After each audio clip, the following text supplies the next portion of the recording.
All right, I am particularly stoked to run into a real blast from the past, distant memory, SUP Pioneer, Channel Queen, Miss Jenny Kalmbach. So stoked to see you and really holding it up for the first generation SUP competitors. And since we're here in 2024, let's roll back the time real quick. 14 years, 2010, we were just talking about it. You really did a lot of pioneer work in Hawaii.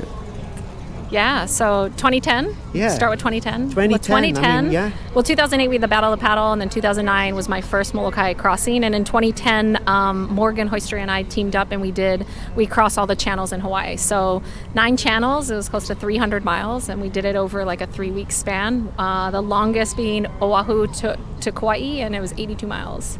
Yeah, that's gnarly. I don't think many people have done that. And that was one of my first articles in the Stand-Up magazine, if you can dig it somewhere out. But yeah, all for a good cause, if I remember that correct. Yeah, so we were doing it to raise awareness against plastics in the ocean. Now you hear all about it and you see it everywhere. Everyone's talking about it. But back then, it wasn't something a lot of people, and ourselves too, we didn't really know much about it. So we were learning as we went, and it was wild. It was wild to see, and it's crazy that it's still such an issue, and it's still close to my heart. And then the sport evolved. We had, yes, the downwind galore for so many years and the Battle of the Paddle. And now we're standing here in this quite amazing facility. And like, where did we arrive? How did the sport evolve in the last 14 years? And you're still coming and doing it and in it, and one of the few people in Hawaii, I might want to add, that went from downwinding to flatwater paddling, kind of. Yeah, definitely. And I think, one of the few people left still, like at least on my island, there's no one really that races, so it's just me.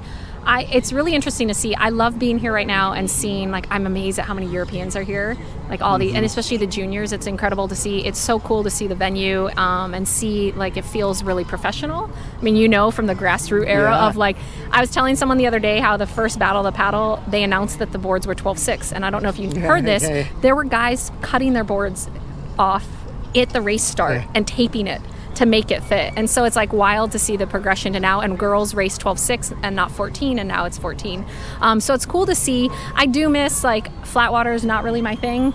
I'm a little upset because of the recent news that the tech start's going to be a sit start and no flag is what I'm being told. And I'm hoping they won't do that for the open men and women. In my opinion, it's like you got to deal with whatever conditions give you. I think it's going to make it a much more boring race, but that is the progression of the sport. I do understand that that's just what it is. Sad to see, because I love, like, surf and technical, and maybe I didn't always excel in it, but it's, like, exciting, and people love watching it. But we're here, and it is what it is, and we're watching these, like, amazing athletes do this sprinting, and it's cool. I've never done the sprint, so I'm excited. Despite all days and all of that, I was just talking to Taryn, who is also one of the early ladies in the sport, and the stoke and the froth and the amount of people that are actually here is just like 2012, 2013. There is, like, the stoke has not gone away. It's just maybe moved geographically from the islands, but it is still there, and I can feel it here, how it's vibrating. Yeah, absolutely. I think when I showed up on Tuesday morning and I saw everyone practicing and all the boards and all the people and, like,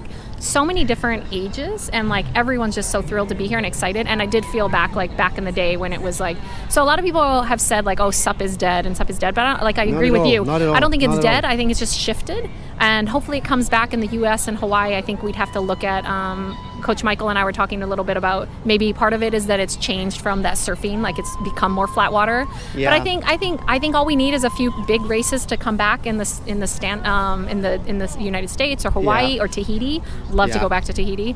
But I don't think it's dead at all. I mean, there's 500 athletes here, so yeah, I think we're here, and we'll see what happens the next 10 years. Absolutely.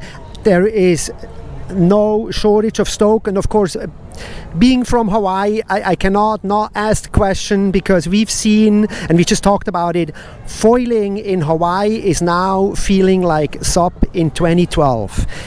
Where are you standing there? I know, I've never tried it. I still haven't. Okay, I tried it one time at work. My coworker, he has one that he surfs, and I tried it, and I think I stood up and did like a somersault over, and that was it. Everyone keeps telling me that I need to try it because I'm gonna love it. So maybe I'll get out there and try it next year. But I've been a diehard stand-up, obviously, and Yeah, it's fun. It's fun to see the progression. I think you'd understand too. I mean, when I started, we were racing 28-inch wide boards. Yeah. And when they announced, I think it was like 2012 Waikiki BOP, and they were like, Nash came out with a 26-inch for Kai Lenny. We were like, oh my God, 26 inches. And now we're like, people are like on 19 inches. So it's so crazy to see. So it's fun. And we had in Thailand last year, they did an exhibit flat water foil race on the sprint course. So there is no reason why actually, and there's a paddle in your hand, there's no reason why a little airplane underneath your SUP could make its way into maybe the flat water world someday. It's a little premature, I know, but a 100-meter sprint course, the bunch of guys pumping, be kind of cool. What do you think? Yeah, I'd have to, give it a try. Why not? Yeah. Try something new. Try something new. Now, lads, just real quick on a very imminent note, when are you up? And fill us in real quick on the disciplines real quick and your whole, your schedule here. Yeah, so I signed up for all three. I just figured I'm here, so why not? Sprinting, the open women got moved to Friday due to the weather conditions today. So we will have our races on Friday. If you progress through each heat, you could potentially race 4 times. I guess even so, you'd probably race 4 times. Friday's sprinting. Tomorrow, my first race is in the afternoon. It's the tech race. And so that's the buoy turn, and then Sunday distance. Yeah. Very cool. So good to see you, Jenny, and I'm sure we're going to have a few more statements in the coming days because we're going to be here a whole 4 more days. This is just the beginning, so super stoked. Thank you so much for your time.